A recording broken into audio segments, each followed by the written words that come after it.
ISKCON Mangalore వారి level 2 కోర్సులో 14వ అధ్యాయం 2వ భాగంలో ఉన్నాము. అందరికీ స్వాగతం. ఓం అజ్ఞానతిమిరాంధస్య జ్ఞానాంజనశలాకయ చక్షురున్మిళితం येन తస్మై శ్రీగురవే నమః. నమో ఓం విష్ణుపాదాయ కృష్ణప్రేష్ఠాయ భూతలే శ్రీమతే భక్తి వేదాంత స్వామి ఇతి నామినే.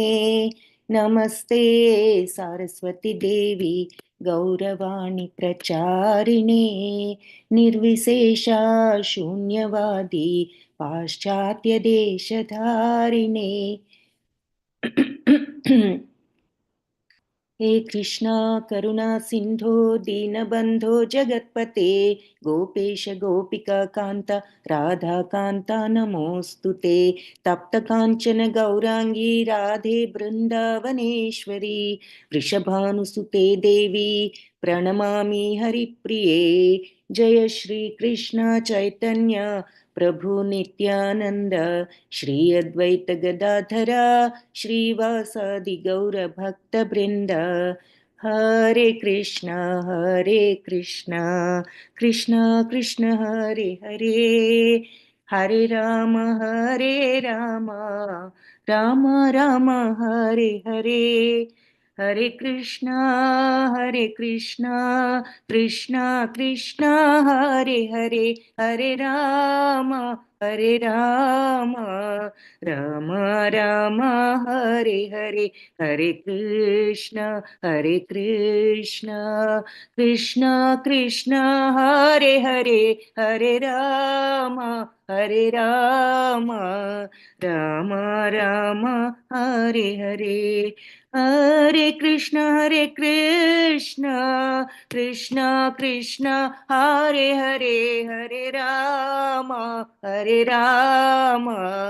राम राम हरे हरे. హరే కృష్ణ భక్తులందరికీ. సో 14వ అధ్యాయమైన ప్రకృతి త్రిగుణాలు గుణత్రయ విభాగ యోగంలో నిన్న దాదాపు 14 శ్లోకాస్ చూసాము. భగవంతుడు ఈ అతి దివ్యమైన జ్ఞానాలన్నిటిలోకి ఉత్తమ జ్ఞానాన్ని, ఏ జ్ఞానం తెలుసుకుని అందరు మునులు కూడా అత్యున్నత పరిపూర్ణతను సంపాదించారో అటువంటి జ్ఞానాల్లోకి ఉత్తమమైన ఆ దివ్య జ్ఞానాన్ని నీకు ఇప్పుడు చెప్తానని చెప్పి, ఈ జ్ఞానం ఎవరైతే ఆశ్రయిస్తారో వాళ్ళు సాధర్మ్యం, మమ సాధర్మ్యం అంటే నా యొక్క ధర్మాన్ని పొందుతారు. భగవంతుడి ధర్మం అంటే ఏమిటని చెప్పాను.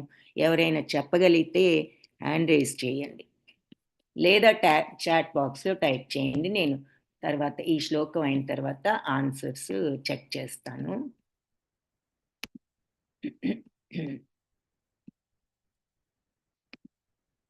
ఓకే. సో మమ సాధర్మ్యం అంటే భగవంతుడి యొక్క సాధర్మ్యాన్ని, ఆయన ధర్మాన్ని ఆగత పొందుతారు అని చెప్పుకున్నాం. ఏమిటి భగవంతుడి యొక్క ధర్మం అన్నది కూడా మనం చెప్పుకున్నాం. సో ఆయన అంటే భగవంతుడిని చేరుకుంటారు అని సింపుల్గా చెప్పొచ్చు. అవును, చేరుకుంటాం. కానీ ఏ విధంగా ఆయన ధర్మాన్ని పొందడం అంటే ఏమిటి అనేది ప్రశ్న. సో ఏది మీకు గుర్తుంటే చెప్పండి, చాట్ బాక్స్లో చూద్దాము. ఓకే, అటెండెన్స్ పోస్ట్ చేశారు నాగేంద్ర ప్రభుజీ. హరే కృష్ణ ప్రభుజీ, ధన్యవాదాలు. సో ఇది ఆ అటెండెన్స్ కూడా అందరూ క్లిక్ చేసి తీసుకోండి. ఈ జ్ఞానాన్ని ఆశ్రయించిన వాళ్ళు నన్ను చేరుకుంటారు, ఆ విధంగా ఆగతం అంటే పొందుతారు అని, నా ధర్మాన్ని పొందుతారు అని అర్థం. సో అలా ఎవరైతే ఆ భగవద్ ధర్మాన్ని అర్థం చేసుకోగలుగుతారో, పొందుతారు అంటే ఎక్స్పీరియన్స్ చేయగలుగుతారో, సర్గే పినోపజాయంతి, సృష్టి సమయంలో జన్మించరు, ప్రళయ సమయంలో నాశనం కారు. ఆ తర్వాత బ్రహ్మం అంటే ఏమిటనేది చెప్పారు, మహత్తత్వం. అది ఏమిటి ఆ మహత్తత్వం అంటే పంచభూతాలతో కూడినది. ఈ మహత్తత్వమే అన్ని ప్రాణుల జననాలను సాధ్యం చేస్తుంది. ఆ బ్రహ్మను ఎలా సాధ్యం చేస్తుంది అంటే భగవంతుడు బీజ ప్రదానం చేశారు కాబట్టి. హరే కృష్ణ. ఓకే, బాలాజీ అన్మ్యూట్ చేసుకోండి ప్రభుజీ. ఏంటి హ్యాండ్ రేస్ చేశారు? ఆన్సరా? చెప్పమ్మా. సరిగ్గా క్లియర్గా లేదమ్మా నీ వాయిస్.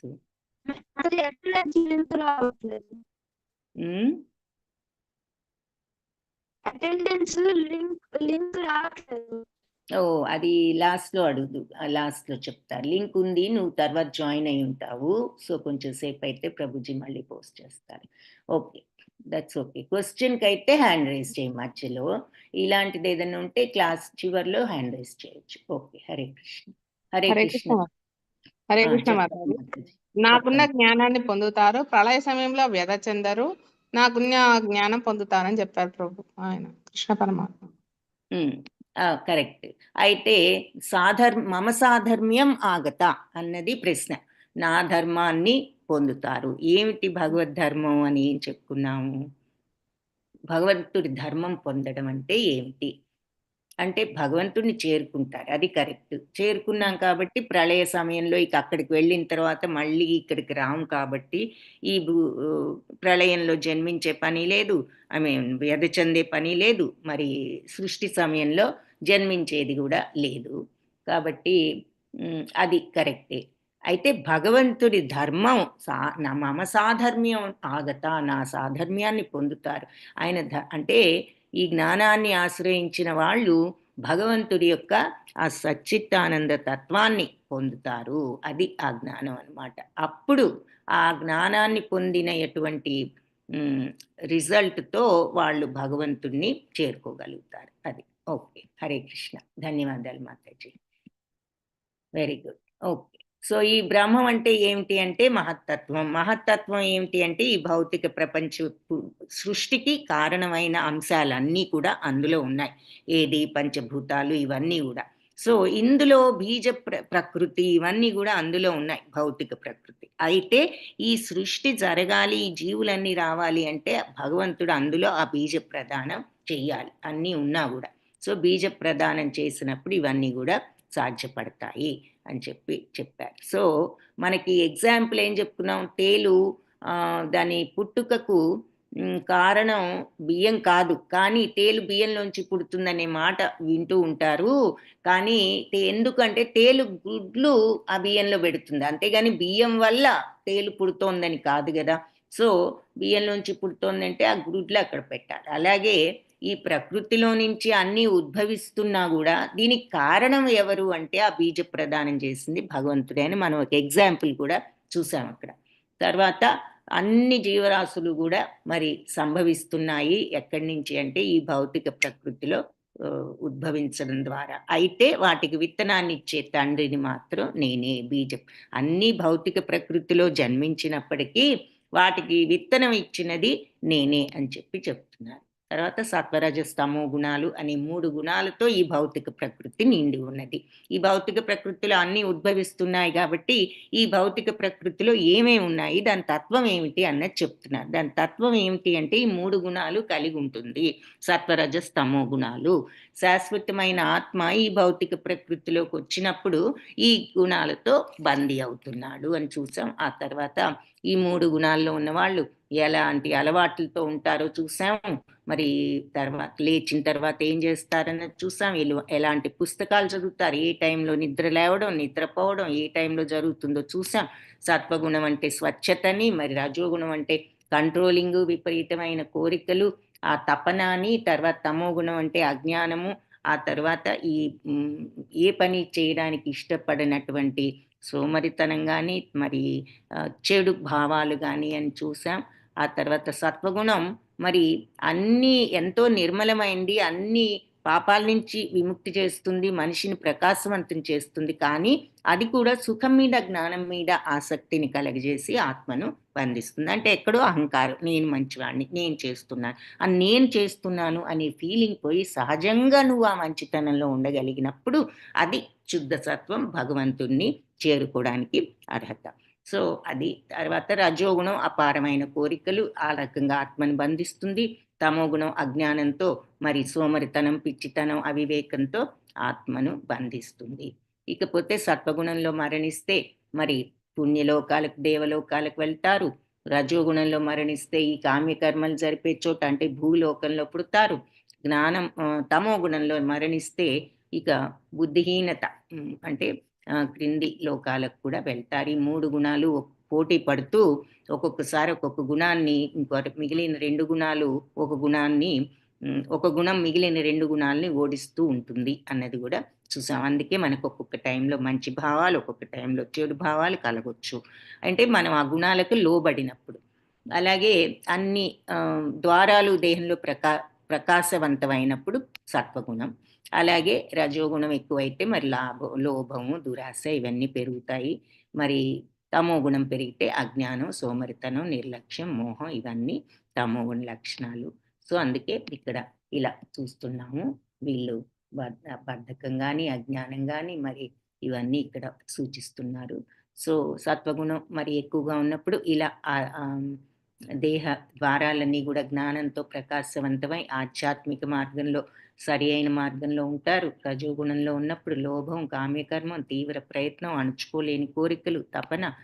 మరి తమో గుణం ఎక్కువైనప్పుడు అంధకారం, బుద్ధిహీనత, భ్రాంతి అన్నది చూసాం. తర్వాత ఇది కూడా చూసాం. ఎప్పుడైతే మనిషి సత్వగుణంలో ఉంటూ మరణిస్తే జ్ఞానులుండే పవిత్ర లోకాలకు అంటే రజస్సు, తమస్సు లేని లోకాలు అంటే ఆ జ్ఞానులకి రజో తమోలు లేవు కాబట్టి అక్కడికి వెళ్తారు అని ఇక్కడ ఈ ఋషుల లోకాలు చూపిస్తున్నారు. అదే గనక రజోగుణంలో గనక గతించినట్లయితే, మరణించినట్లయితే మళ్ళీ ఇక పనులతో ప్రేరణ పొందే అంటే కర్మ భూమిలోనే మళ్ళీ పుడతారు. అదే తమో గుణం అయితే మూఢయోనిషు జాయతే, మూఢులు అంటే జంతు జాతులలో పుడతారు అని చెప్తూ కర్మణ సుకృతస్యాహు సాత్వికం నిర్మలం ఫలం రజసస్తు ఫలం దుఃఖం అజ్ఞానం తమసః ఫలం. సత్వగుణంలో చేసే కార్యాలు, ఫలితాలు మరి పవిత్రమైన ఫలితాలను ఇస్తాయి. అందుకని ఇక్కడ మనకి టెంపుల్స్ అవి చూపిస్తున్నారు. అంటే ఆధ్యాత్మిక మార్గంలో ఉన్నప్పుడు అని. అలాగే రజోగుణంలో చేసిన పనులు దుఃఖాలను కలిగిస్తాయి. సో దుఃఖాలంటే మరి రజోగుణంతో మనకు ఆందోళనలు, భయాలు, ఈ ఆరోగ్యం కూడా పాడవుతూ ఉంటుంది. ఆందోళనలు ఉన్నప్పుడు బ్లడ్ ప్రెషర్లు ఇవన్నీ వస్తాయి. సో ఆ రకంగా ఎన్నో రోగాలు, దుఃఖాలు అని మనం చూస్తాం. ఆహారం చూసేటప్పుడు కూడా రజోగుణ ఆహారం అవన్నీ పెంచుతుంది అని. సో ఇక్కడ అది చూస్తున్నాం అన్నమాట. అంటే దుఃఖాలు కలిగిస్తుంది అన్నదానికి మనం ఈ కామ్యకర్మలతో బిజీగా ఉన్న ప్లేస్ని చూపిస్తున్నారు. అలాగే తమో గుణంలో ఉన్నప్పుడు అజ్ఞానపు చీకటి. అంటే మరి మెట్లు దిగి దీన్ని ఎందుకు చూపిస్తున్నారు? మెట్లు పైన వెలుగులో నుంచి ఇంక కింద చీకట్లోకి వెళ్ళిపోయి ఎటూ వెళ్ళడానికి దారి లేకుండా ఆ గోడ అడ్డం పడిపోయింది, అక్కడ చిక్కుకోవడం. సో అజ్ఞానంలో ఉన్నప్పుడు అలా జ్ఞానం నుంచి అజ్ఞానంలోకి వెళ్ళిపోయి చివరికి ఆ చీకట్లోనే ఉండిపోతారు అని చెప్పి ఒక ఎగ్జాంపుల్స్ కొన్ని చూపిస్తున్నారు. సత్వాత్ సంజాయతే జ్ఞానం రజసో లోభ ఏవ చ ప్రమాదమోహౌ తమసో భవతు జ్ఞానమేవ చ. సో సత్వగుణంతో సంజాయతే జ్ఞానం, నిజమైన జ్ఞానం పుడుతుంది. రజోగుణంతో మరి లోభం పుడుతుంది. అలాగే దురాశ, విపరీతమైన కోరికలు. ప్రమాదమోహం తమసు, తమో గుణంతో మరి ఈ మోహం, భ్రాంతి, పిచ్చితనం ఇవన్నీ నిర్లక్ష్యం కూడా పెరుగుతాయి అని చెప్పి ఈ శ్లోకంలో చెప్పారు. ఊర్ధ్వం గచ్చంతి సత్వస్థా మధ్యే తిష్టంతి రాజసాః జగన్యా గుణవృత్తిస్థా అధో గచ్చంతి తామసాః. సో సత్వగుణంలో స్థితమై ఉన్న వాళ్ళు ఊర్ధ్వలోకాలకు వెళ్తారు. రజోగుణంలో స్థితమై ఉన్న వాళ్ళు మధ్యలోకాల్లోనే ఉండిపోతారు భూలోకంలో. తమో గుణంలో స్థితమై ఉండేవారు అధోగతి పాలవుతారు. సో 3 లోకాలని ఇలా చూపిస్తున్నారు. ఇవన్నీ పైలోకాలు, ఈ మధ్యలోకం భూలోకం, కింద మరి క్రింది లోకాలు అతల, వితల, సుతల, తలాతల, మహాతల, రసాతల, పాతాళ లోకాలు. పైన మరి సత్యలోకం, జనలోకం, మహర్లోకం ఇవన్నీ కూడా పైన ఉన్నాయి. సో అలా 3గా విభజించారు ఈ 14 లోకాలని. క్లుప్తంగా ముల్లోకాలు అన్నారనమాట. పైలోకం, మధ్యలోకం, క్రింది లోకాలు. సో సత్వగుణం ఉంటే పైలోకాలు, రజోగుణం ఉంటే మధ్యలోకం, తమో గుణం ఉంటే క్రింది లోకాలకి వెళ్తారు అంటున్నారు. ఇంకపోతే నెక్స్ట్ శ్లోక.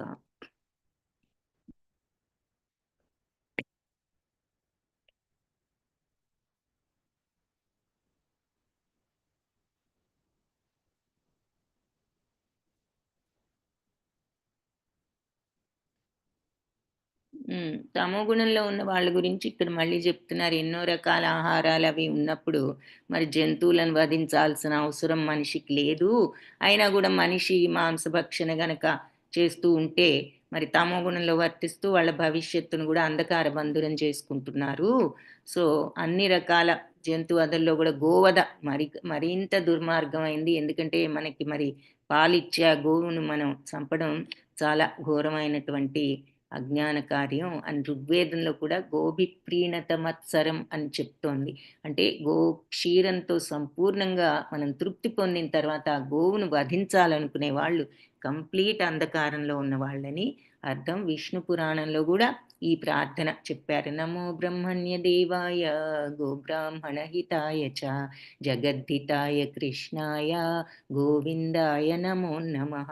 అంటే హే ప్రభు గోవింద, నువ్వు గోవులకు బ్రాహ్మణులకు సమస్త మానవులకు ప్రపంచానికి శ్రేయోభిలాషివి అని. అంటే అర్థం ఏమిటి? ఈ శ్లోకంలో గోబ్రాహ్మణుల యొక్క రక్షణ గురించి మనకు ప్రత్యేకంగా పేర్కొన్నారనమాట. ఈ బ్రాహ్మణులేమో ఆధ్యాత్మిక విద్యకు చిహ్నం వాళ్ళు. బ్రాహ్మణులు అంటే మళ్ళీ పుట్టుకతో వచ్చిన బ్రాహ్మణులు అనుకోకూడదు. ఈ సత్వగుణాలు ఉన్నవాళ్ళు, వాళ్ళు ఆధ్యాత్మికతకు చిహ్నం అయితే గోక్షీరం అంటే గోవుల యొక్క పాలు అత్యుత్తమ ఆహారానికి చిహ్నం. కాబట్టి ఈ రెండు జీవులు కూడా గోవులు బ్రాహ్మణులు వీటికి తప్పకుండా రక్షణ ఇవ్వాలి.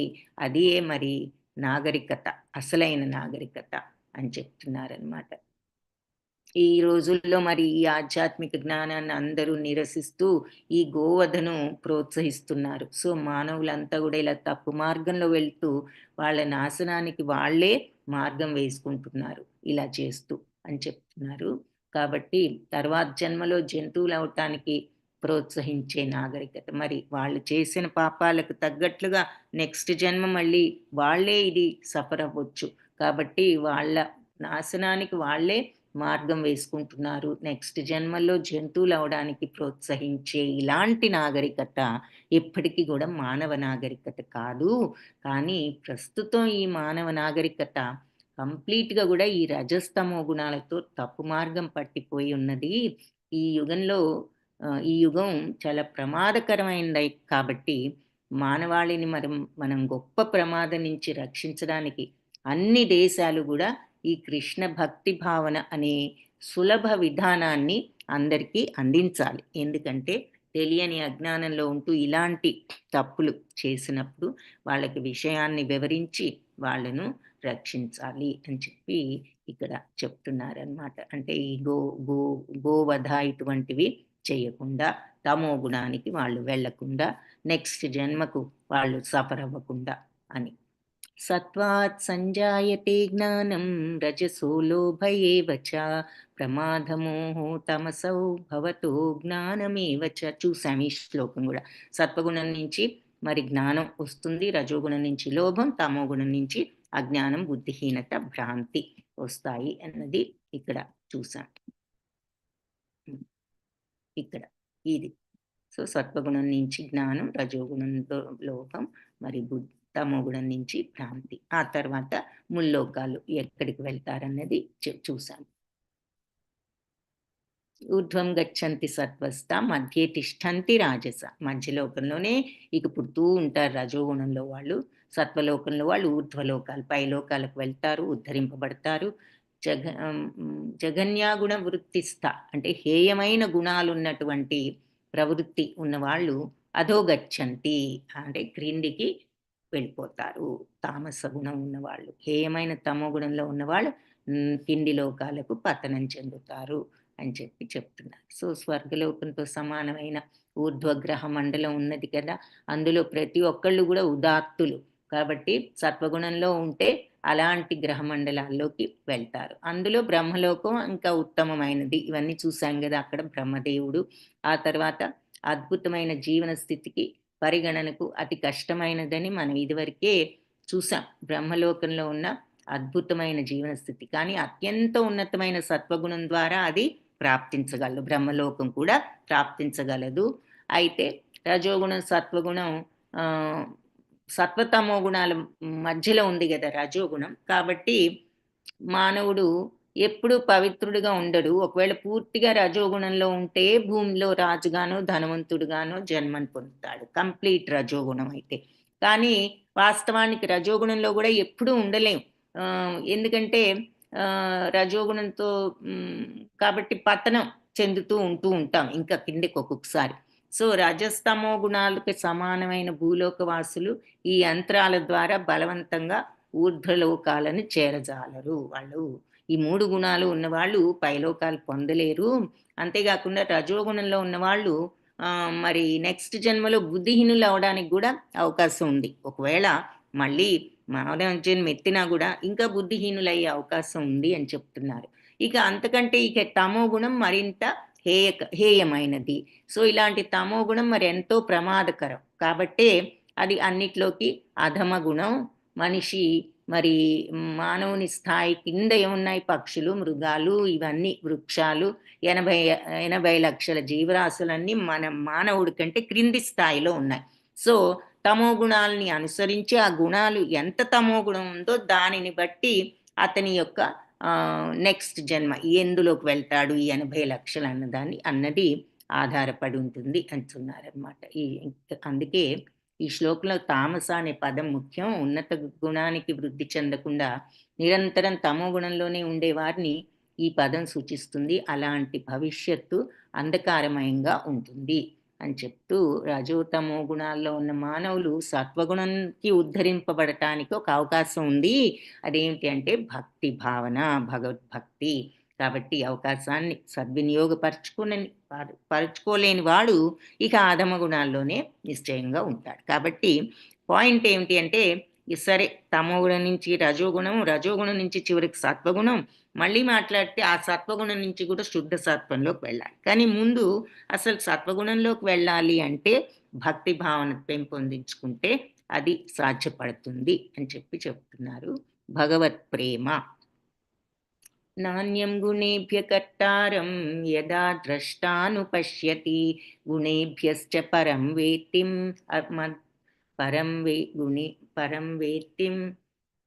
పరం వేత్తి మద్భావం సోధిగచ్చతి. సర్వకర్మలయందును కూడా ప్రకృతి త్రిగుణాల కంటే అన్యుడైన కర్త వేరొకడు లేడు అనే విషయాన్ని ఎవరైతే చూడగలుగుతారో, అంటే అర్థం ఏమిటి, అన్ని పనులు చేసేటప్పుడు మనం చేస్తున్నాం అనుకోకుండా ఈ స్వభావం అనేది మనలో ఇలా డెవలప్ అయిపోయి ఆ స్వభావం ప్రేరేపణతో ఈ పనులన్నీ జరుగుతున్నాయి.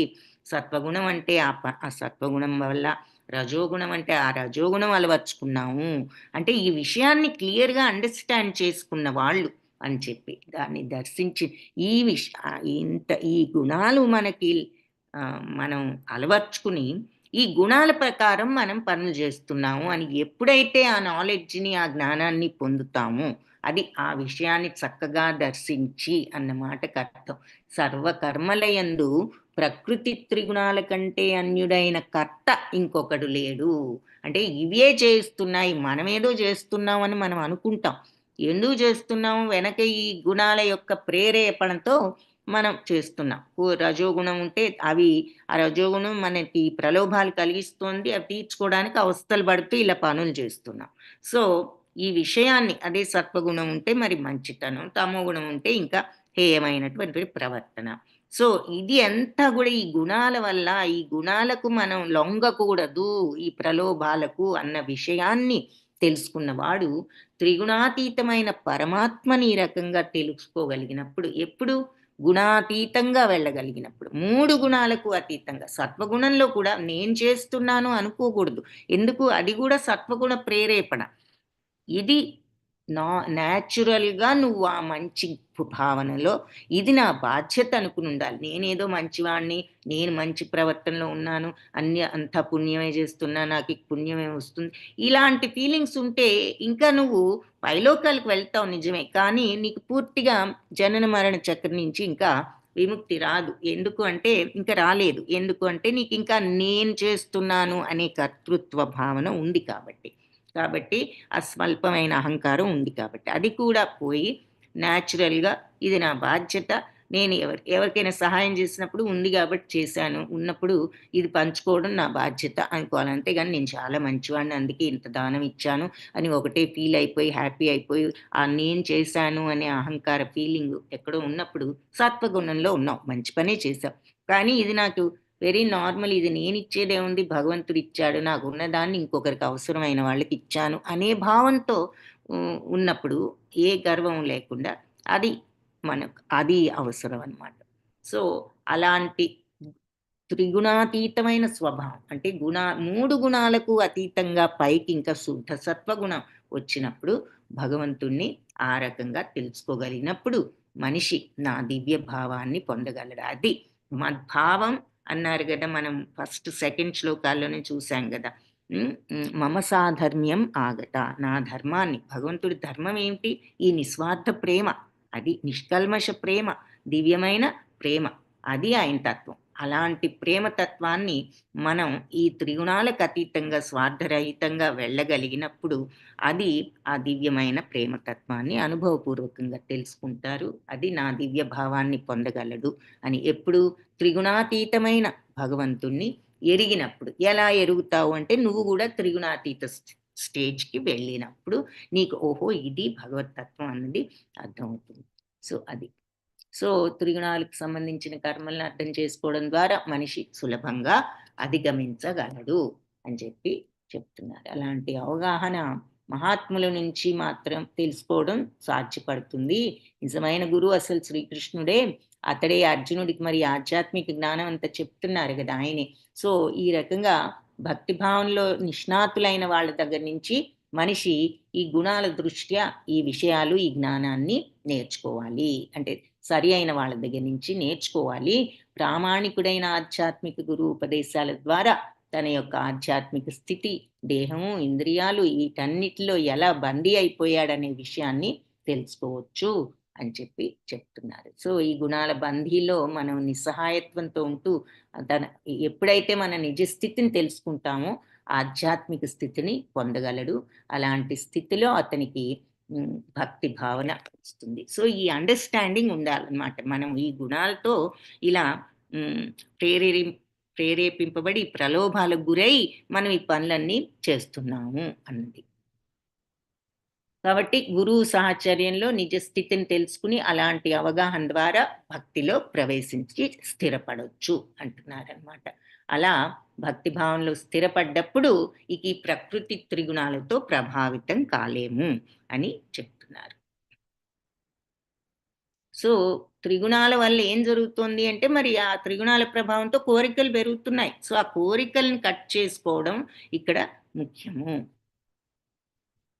కాబట్టి భగవంతుణ్ణి శరణు వేడిన వాడు ఈ ప్రకృతి కర్మల నుంచి బయటపడతాడని మనం 7th చాప్టర్‌లోనే చూసాం.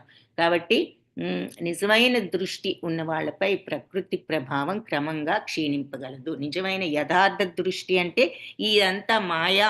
మనం ఈ భౌతిక మాయ అంటే సత్వరజస్ తమో గుణాలు అని చెప్పుకున్నాం. ఈ సత్వరజస్ తమో గుణాల ప్రలోభాలతో, కోరికలతో మనం ఇక్కడ బద్ధితులం అయిపోతున్నాం. వీటినన్నిటినీ పక్కన పెట్టి భగవంతుడి పైన నిజమైన దృష్టి ఏమిటంటే ఆధ్యాత్మికత పైన ఆ దృష్టి పెట్టిన వాళ్ళు ఈ ప్రలోభాలను అధిగమించగలిగి ఈ కోరికలను జయించి మనం కోరికలు తగ్గించుకుని యథార్థ ఆధ్యాత్మికత మీద ఎప్పుడైతే దృష్టి పెడతామో అప్పుడు మనకి క్రమంగా ఈ మాయ తగ్గించుకోవచ్చు అని చెప్పి చెప్తున్నారు. గుణానేతానతీత్యత్రీన్ దేహే దేహ సముద్భవాన్ జన్మ మృత్యు జరా దుఃఖైర్విముక్తోమృతమశ్నుతే. సో, ఎప్పుడైతే ఈ 3 గుణాలకు అతీతంగా వెళ్తాడో ఈ దేహం నుంచి వచ్చిన 3 గుణాలు దాటగలుగుతాడో అప్పుడు జన్మ మృత్యు జర అంటే వృద్ధాప్యం అనే దుఃఖాలన్నిటి నుంచి విముక్తుడై అమృతం అశ్నుతే, అమృత తత్వాన్ని అశ్నుతే పొందుతాడు. సో దేహధారి అయిన జీవుడు ఈ దేహంతో ఉన్న ఈ 3 గుణాలని గనక దాటగలిగినప్పుడు జనన మరణ వార్ధక్యాల నుండి మరియు వాటి దుఃఖాల నుండి కూడా బయటపడి ఈ జన్మలోనే అమృత తత్వాన్ని, అమరత్వాన్ని పొందుతాడు అని చెప్పారు. సో సంపూర్ణ భక్తిభావంలో మనిషి ఎప్పుడైతే ఆధ్యాత్మిక స్థితిలో ఉంటాడో ఈ శ్లోకంలో చెప్పగలరు. ఇక్కడ వివరించారంటే ఈ గుణాలకు అతీతంగా వెళ్ళగలిగినప్పుడు అని చెప్పి. దేహి అనే పదం అంటే ఏంటి అంటే దేహధారి అని అర్థం. సో జీవుడు దేహధారి అయినా ఆధ్యాత్మిక జ్ఞానంలో పురోగతి చెందడం ద్వారా త్రిగుణాల ప్రభావం నుంచి బయటపడగలడు. ఈ మామూలు దేహంలో మనం ఉన్నప్పటికీ కూడా ఎప్పుడైతే ఈ ఆధ్యాత్మిక జ్ఞానంలో మనం అభివృద్ధి చెందుతామో ఈ గుణాల నుంచి బయటపడవచ్చు. ఏమిటి ఆధ్యాత్మిక జ్ఞానం అంటే మరి ప్రపంచం, ఈ మాయ, ఈ సత్వరజస్తమో గుణాల యొక్క ఇన్ఫ్లుయెన్స్, వాటి ద్వారా వచ్చే కోరికలు, ప్రలోభాల నుంచి మనం బయటపడగలిగినప్పుడు మన క్రమేణా ఈ గుణాల ప్రభావం తగ్గుతుంది. కాబట్టి ఈ దేహం తర్వాత భగవద్ధామాన్ని చేరుకోవడం వల్ల ప్రస్తుత దేహం నుంచే ఆధ్యాత్మిక జీవన ఆనందాన్ని అనుభవింపగలడు. సో ఆ జ్ఞానం ఉన్నవాడు భగవద్ధామాన్ని ఎలాగూ చేరుకుంటాడు, కానీ ఈ జ్ఞానం వచ్చిన దగ్గర నుంచే అతను ఆధ్యాత్మిక ఆనందాన్ని, సచ్చిత్తానంద తత్వాన్ని అతను ఎంజాయ్ చేయగలడు అంటున్నారు. ఈ ఆధ్యాత్మిక ఆనందం అతని యొక్క ప్రస్తుత దేహంలో అనుభవించడం నిశ్చయం. ఆ తత్వం వచ్చిందంటే ఇక ఆల్రెడీ అతను ఆనందాన్ని అనుభవిస్తున్నాడు అనమాట. సో ఈ భక్తిభావం, ఈ తత్వాన్ని అలవర్చుకున్న వాళ్ళు ఈ భౌతిక అటాచ్మెంట్ నుంచి బయటపడి ఆ దివ్యానందాన్ని పొందుతారు. అటాచ్మెంట్స్ ఉన్నంత వరకు, ఈ అవి కావాలి ఇవి కావాలనే తపన ఉన్నంత వరకు ఈ ఆనందం లభ్యం కాదు. ఎప్పుడైతే ఈ ప్రలోభాలకి దూరంగా వెళ్ళి మనం ఈ కోరికలకు దూరంగా, అటాచ్మెంట్స్, ప్రలోభాలకు దూరంగా వెళ్ళగలిగినప్పుడు ఈ ఆనందం మనకు లభ్యం అవుతుంది. ఇది మనకి 18th చాప్టర్లో కూడా మళ్ళీ చెప్తారనమాట. సో త్రిగుణాల ప్రభావం నుంచి మనిషి బయటపడ్డప్పుడే ఈ ఆధ్యాత్మిక తత్వం, భక్తిభావం అన్ని రకాలుగా మనం దాన్ని వర్ణించవచ్చు. ఆ సచ్చిత్తానంద తత్వం లభ్యం అవుతుంది. సో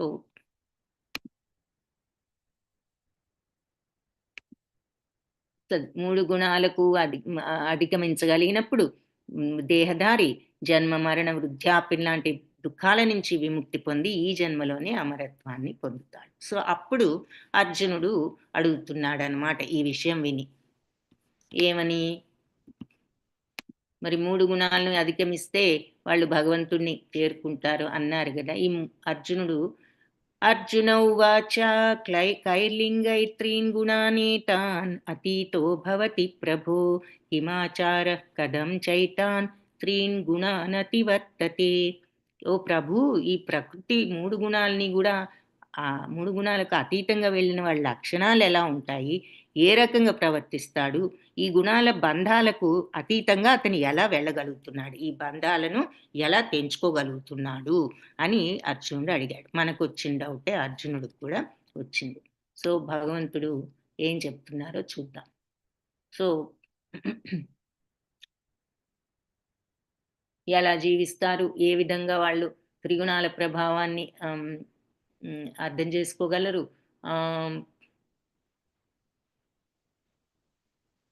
అని చెప్పి అడుగుతున్నాడు. మరి వాళ్ళు ఎలా జీవిస్తారు, వాళ్ళ పనులేమిటి, అవి నియమబద్ధమైనవేనా, నియమబద్ధాలు కానివా, ఇవన్నీ కూడా అర్జునుడు అడిగాడు అనమాట. ఇది చాలా ముఖ్యమైన ప్రశ్న కదా, మరి మనమైనా తెలుసుకోవాల్సిన విషయం. కాబట్టి అర్జునుడి ప్రశ్నలకు భగవంతుడు సమాధానం ఈ 3 శ్లోకాల్లో చెప్పారు.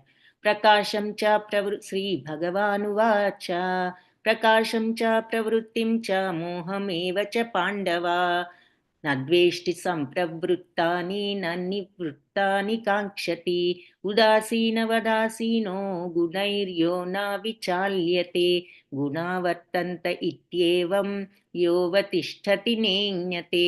సమదుఃఖసుఖస్వస్థః సమలోష్టాశ్మకాంచనః తుల్యప్రియా ప్రియో ధీరస్తుల్యనిందాత్మసంస్థుతిः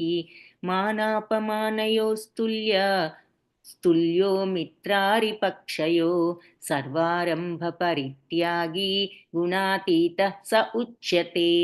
సో భగవంతుడు సమాధానం చెప్తున్నారనమాట. ఏమని? దేవదేవుడైన శ్రీకృష్ణుడు పాండుపుత్ర అని అర్జునుని సంబోధిస్తూ ప్రకాశము, ఆసక్తి, మోహము కలిగినప్పుడు వాటిని ద్వేషించనివాడు, మరియు అవి లేనప్పుడు ఆకాంక్షింపనివాడు, కోరుకోనివాడు. గుణాలే పనిచేస్తున్నాయని ఎరిగి వాని ద్వారా కలుగు ఈ ప్రకాశాదులయందు నిశ్చయత్వము మరియు స్థిరత్వమును కలిగి ఉదాసీనుణ్ణి గాని దివ్యుణ్ణి గాని నిలిచేవాడు. సో ఇవి అంటే ఉదాసీనంగా దివ్యంగా ఈ ఫీలింగ్స్ అన్నిటితో రియాక్ట్ అయిపోయి కోపాలు, తాపాలు, దుఃఖాలు, సంతోషాలు, పొంగిపోటాలు, గర్వపట్టాలు ఇవేవీ లేకుండా ఉదాసీనంగా దివ్యమైన తత్వంలో ఎవరైతే నిలవగలుగుతారో వాళ్ళు ఆత్మలోనే స్థితులై సుఖదుఖాలు ఏదైనా ఒకటే అనే భావంతో ఉండేవాళ్ళు. సుఖం వస్తే పొంగిపోవటం, దుఃఖం వస్తే కృంగిపోవటం లేని వాళ్ళు. మట్టి ముద్ద, రాయి, బంగారము సమానంగా చూసేవాళ్ళు. ఏదైనా ఒకటే వాళ్లకు. ప్రియ అప్రియ రెండిట్లోనూ సమానంగా ప్రవర్తించేవాళ్ళు. ప్రియమైనది జరిగినా అప్రియమైనది జరిగినా సమానంగా ఒకే రకంగా ఉండేవాళ్ళు. నిందాస్తుతులు నిందించినా ఎవరైనా బాధపడరు, స్తుతించినా పొంగిపోయి పొగిడిపోరు, ఆనందించి గర్వపడరు. నిందాస్తుతులు రెండూ ఒకటే, మానావమానాలు రెండూ ఒకటే, గౌరవించినా ఒకటే, అవమానించినా ఒకటే. అలా సమత్వంలో ఉండే ధీరుడు అంటే మరి మనలాగా అన్నిటికీ రియాక్ట్ అయిపోరు. మనమైతే ఎవరైనా పొగిడితే ఒకటే సంతోషపడిపోతాము, మరి గర్వపడిపోతాం.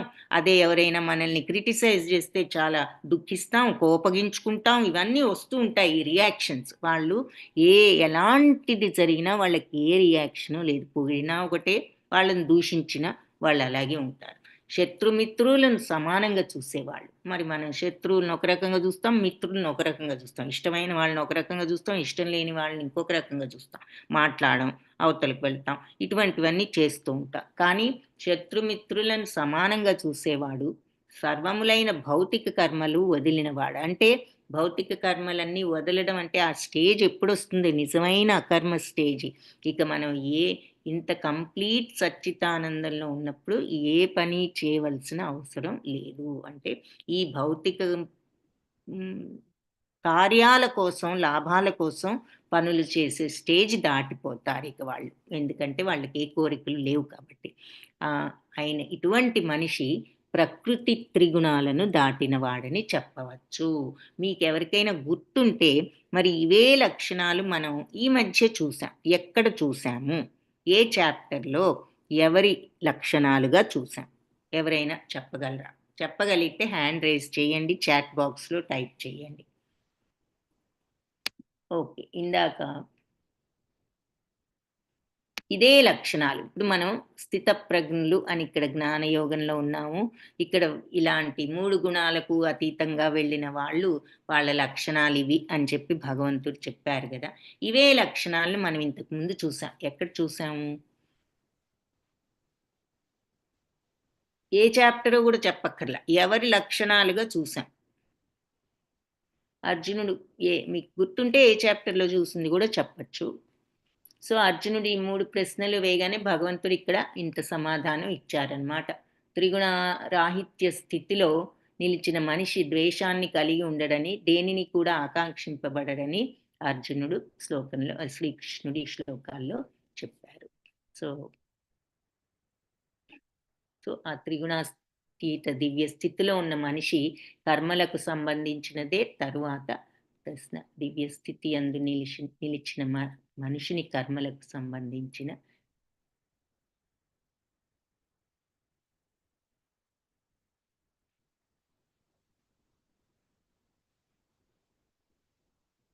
అది. సో వాటికి వీటికి అన్నిటికీ కూడా అతీతంగా ఉంటాడు. మాంచయో అవ్యభిచారేణ భక్తి యోగేన సేవతే సగుణాన్ సమతీత్యైతాన్ బ్రహ్మభూయాయ కల్పతే. సో ఆ అన్ని నాయందు కూడా ఎవరు అకుంఠితంగా మరి భక్తి యోగంలో నిమగ్నమై ఉంటారో సగుణాన్ అతడు భౌతిక గుణాలను సమతీత్యై అంటే దాటి ఏతాన్ అంటే ఈ బ్రహ్మభూయాయ ఈ బ్రహ్మభూత స్థితికి కల్పతే వస్తాడు. సో అన్ని పరిస్థితుల్లో ఇలా అకుంఠితంగా నా భక్తిలో నిమగ్నమైన వాడు శీఘ్రమే ప్రకృతి త్రిగుణాలను దాటి బ్రహ్మభావాన్ని పొందుతాడు. ఆ బ్రహ్మభావం అంటే ఆ సచ్చిత్తానంద స్థితి ఏమిటి అంటే ఇప్పుడు మనం చూసినది ఏది, అన్నిట్లో సమత్వం. ఇంక వాళ్ళకి దుఃఖం ఏముంది, ఏదైనా ఒకటే. అంటే మనకైతే బంగారం దొరికితే సంతోషం, రాయి దొరికితే దుఃఖం, శత్రువు అంటే కోపం, మరి మిత్రుడు అంటే ఇష్టం. ఇవేవి లేవు కదా వాళ్ళకి ఏదైనా ఒకటే. ప్రియమైనది జరిగితే మనకి సంతోషం, అప్రియమైనది జరిగితే దుఃఖం. వాళ్ళకి ప్రియమైనదైనా ఒకటే, అప్రియమైన ఒకటే. ఎవరైనా నిందిస్తే మన కోపం, పొగిడితే సంతోషం. వాళ్ళకి నిందైనా ఒకటే, పొగట్టైనా ఒకటే. మానమైనా గౌరవించిన ఎవరైనా ఒకటే, అవమానించినా ఒకటే. మనకెవరిని అవమానిస్తే మహా ఇన్సల్ట్, కోపం అన్నీ వచ్చేస్తాయి. అలాగే గౌరవిస్తే మహా సంతోషపడిపోతాం, పొంగిపోతాం, గర్వపడిపోతాం. నాకెంతో నేను గొప్పవాడిని కాబట్టి అందరూ గౌరవిస్తున్నారని గర్వపడతాం.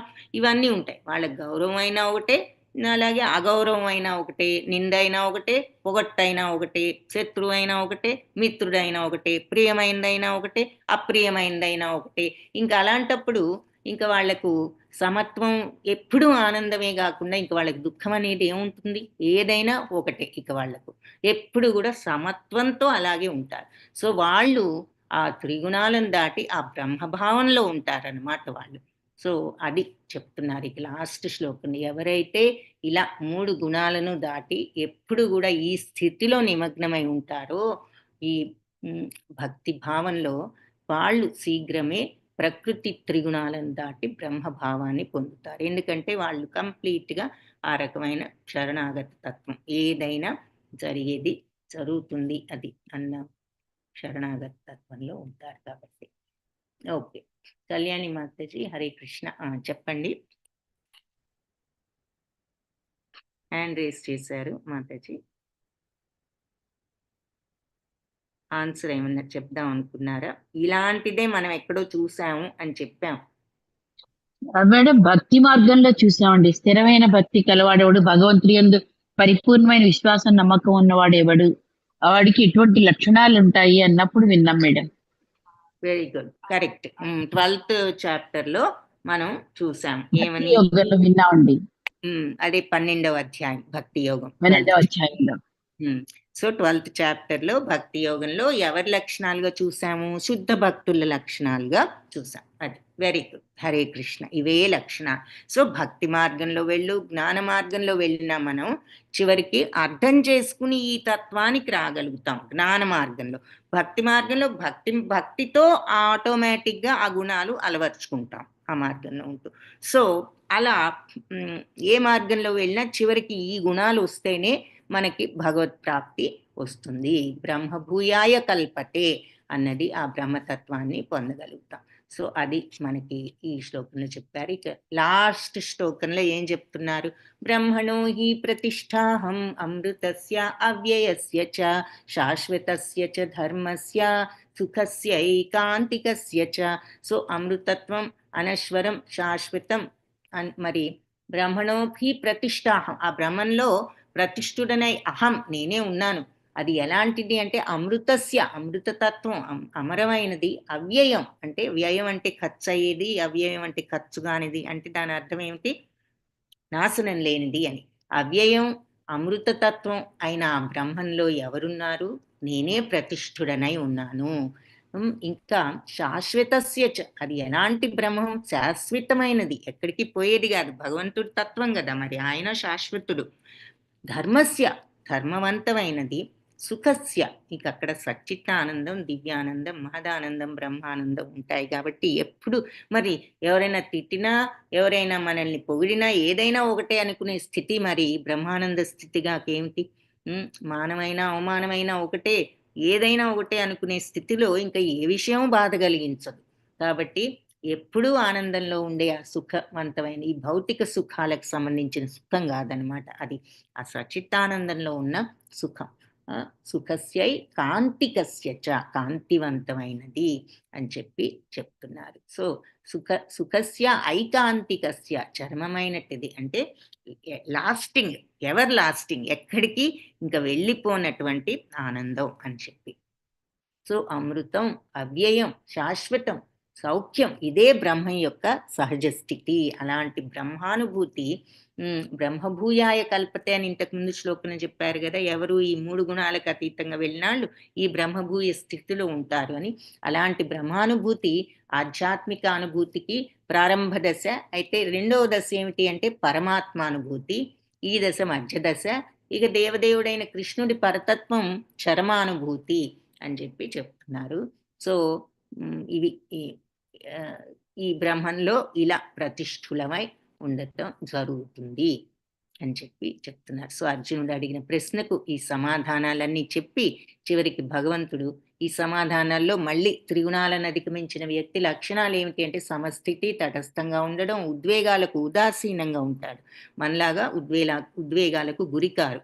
పరిత్పన్ అంటే రియాక్షన్ లేదు, ఏది జరిగినా వాళ్ళకు ఒకటే, అసూయ లేదు. ఆ తర్వాత మరి ప్రశంస అయిన, నిందైన, గౌరవమైన, అవమానమైన, ఆనందమైన, దుఃఖమైన, ప్రియమైనదైనా అప్రియమైనదైనా ఒకే రకంగా ఉంటారు. అందరితో ప్రతిదానితో ప్రతి ఒక్కరితో సమంగా వ్యవహరిస్తారు. మట్టి, రాయి, బంగారం అయినా ఒకటే, మిత్రుడైన శత్రువు అయినా ఒకటే. ఎప్పుడు మరి భగవంతుడి మీద పట్ల శరణాగత తత్వంతో ఉండటం. సో ఇలాంటి స్థితిలో ఉన్నవాడు ఎప్పుడు బ్రహ్మభూయాయ కల్పతే, ఆ బ్రహ్మ స్థితికి వస్తాడు. ఆ బ్రహ్మం అనే స్థితి ఎలా ఉంటుందట? ఆ బ్రహ్మంలో నేనే ప్రతిష్ఠుడనై ఉన్నాను. బ్రహ్మణో హి ప్రతిష్ఠ అహం, నేనే ప్రతిష్ఠుడనై ఉన్నాను ఆ బ్రహ్మంలో. అది ఎలాంటిది? అమృతతత్వం అంటే అమరత్వం, అవ్యయం నాశనం లేనిది, శాశ్వతమైనది, సహజానందం, ధర్మస్య అంటే సహజమైన ఆనందంతో ఉన్నది, సచ్చిత్తానంద తత్వం, ఆ సుఖం, అకాంతికస్య చ అంటే అది ఫరెవర్గా ఉండే ఆనందం, తరిగిపోని ఆనందం అన్నమాట ఇక్కడ చెప్పారనమాట. శాశ్వతస్య చ ధర్మస్య సుఖస్యై కాంతికస్య చ, సుఖస్యై ఐకాంతికస్య అంటే చరమమైనటిది, అంటే చివరకు లభించేది, అంటే ఎండ్లెస్, తరిగిపోనటువంటి ఆనందం అని అర్థం. అలాంటి ఆనందం ఆ బ్రహ్మతత్వంలో ఉన్నది. అందులో నేనే ప్రతిష్ఠుడనై ఉన్నాను. కాబట్టి ఇక్కడ మనకి ఏం చెప్తున్నారంటే ఈ శరీరంలో ఉండగానే నెక్స్ట్ శరీరానికి సిద్ధపడుతూ చెడు అంటే మన నెక్స్ట్ జన్మకు మనమే కారణం కాబట్టి సరి అయిన జన్మ కోసం ట్రై చేయాలి. బాధలు అనుకుంటూ ఉంటాము. ఇవన్నీ కూడా ఈ భౌతిక కోరికల వల్ల మనం పెంచుకునే ఫీలింగ్సే కానీ మరి మనం భగవంతుని చేరుకోవడానికి సరి అయిన మార్గాన్ని మనం ఎన్నుకోవాలి. ఈ గుణాలన్నీ కూడా మనల్ని బందీలం చేస్తున్నాయి. భగవంతుడు మనకు విముక్తిని ప్రసాదిస్తారు మనం ఈ గుణాలకు అతీతంగా వెళ్ళగలిగినప్పుడు, ఈ ప్రలోభాలు కోరికలు తగ్గించుకోగలిగినప్పుడు. అది ఎలా సాధ్యం అంటే మరి ఈ భౌతికత్వం నుంచి ఆధ్యాత్మికత్వం వైపు మన దృష్టిని మరల్చగలగాలి. అలా మరల్చాలి అంటే మరి భగవంతుని ఎక్కువగా తలుచుకోవాలి. దేన్ని తలుచుకుంటే దాని మీదే ఆసక్తి కలుగుతుందని మనం మొదటి నుంచి చూస్తున్నాం కాబట్టి యద్భావం తద్భవతి, ఏది ఎక్కువ ఆలోచిస్తే అలాగే అవుతాం. కాబట్టి స్వార్థం ఆలోచిస్తే స్వార్థపూరితులం అవుతాం, చెడు ఆలోచిస్తే చెడు అవుతాం, మంచి ఆలోచిస్తే మంచి అవుతాం. భగవంతుని గురించిన ఆలోచనలు చేసినప్పుడు ఆ భగవతత్వాన్ని మనం తెలుసుకోగలుగుతాం. సో హరే కృష్ణ కృష్ణ కృష్ణ హరే హరే, హరే రామ రామ రామ హరే హరే. కృష్ణం వందే జగద్గురుం వాంఛాకల్పతరుభ్యశ్చ కృపా సింధుభ్య ఏవ చ పతితానాం పావనేభ్యో వైష్ణవేభ్యో నమో నమః. హరే కృష్ణ. సో అందరూ అటెండెన్స్